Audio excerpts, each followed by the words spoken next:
Isang magandang umaga. Ayan, so kung mayroon tayo ngayong ayusin dito, washing machine po to. Maingay po siya. Ibig sabihin yung ingay niya nawawala, babalik, nawawala, babalik. So dito po natin malalaman yan kung alin yung gearbox or yung motor. Ayan po. Ayun o. Ayan po, umiingay, nawawala-wala.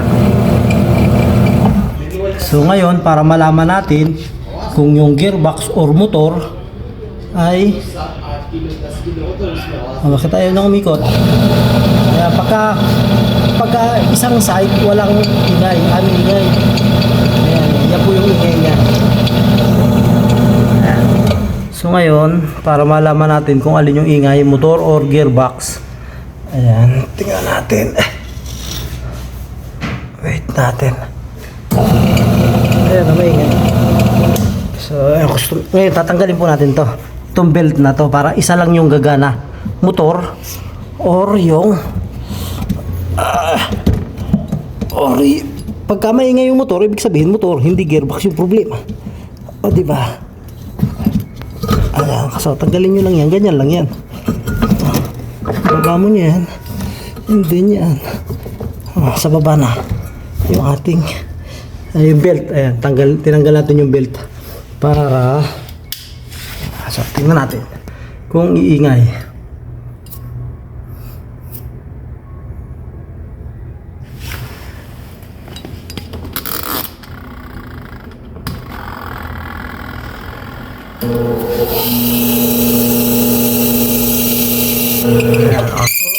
Yun, ibig sabihin motor yung problema, yung gearbox hindi. Ayan, yun ang problema, yung motor. Tapos ito sira din, so palitan ng motor. Ayan, was motor ang kailangan palitan, di ba? Nadali agad natin, ganoon lang kabilis yan. Phaser, ayan siya, Phaser. So ayan, natanggal ko na yung motor. Hindi ko na videohan kasi andito yung amo ko kanina. Hindi ko na videohan. So natanggal ko na yung motor.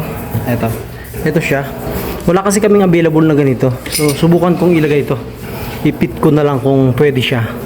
Try natin itong sa automatic to na top load.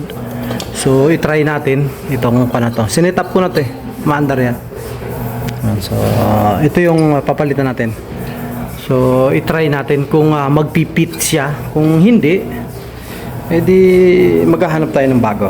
Ayan. So ilagay natin to. Ayan, so ito na yung ating ginawa. So pang automatic na washing machine to, yung top load. So matibay yan kasi mga konti.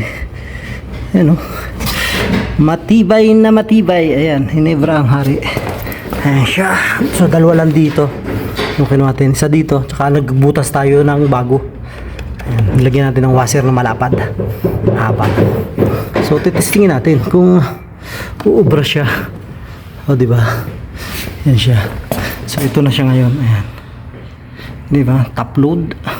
Nilagay natin sa normal na washing machine. Ayan. So ito na yung ginawa natin. Ayan, maandar na siya yun. Fit din yung belt niya, may fit din at sakto, miya. Ayan. Di ba? Dito kung pipigilin mo siya, kailangan hindi mo siya mapipigil para yung belt ba na. So dito bantayan natin. Mabalin yung kamay ko. So okay na to.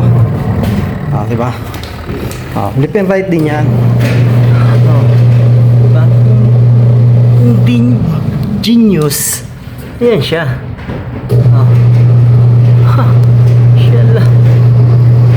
So yung wire din naman kasi nung top load na washing machine ay 3 wire lang din, left and right. Ayan. So pwede natin siyang inilagay dito. Dito na nga yan, yung wiring niya. Ayan. Okay lang, hindi capacitor niya. Sim yan. Sim. Diba? Andar na yan. Ilalagay natin ng electrical tape. Ayos na yan. Finally, yung ating ginawa na washing machine ay maandar na. So pinuno natin ng tubig para yung motor niya kung gagalaw, eh mag-a-adjust tayo.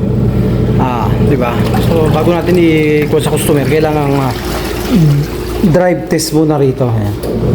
Ayan siya. Ito na. At dito naman sa likod, tingnan natin. Ayan siya. Ito na siya. Ayan yun. Wala kagalaw-galaw. Ayan yung motor natin. Oh. Walang kagalaw-galaw. Ayan o. Ayun o.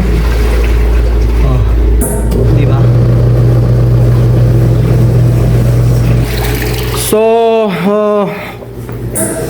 parang okay na yung ginawa natin na washing machine naman. Umaandar na siya at yun, nilagyan nga natin ng tubig. At wala nang ingay siya. Okay na siya. Maraming salamat at God first.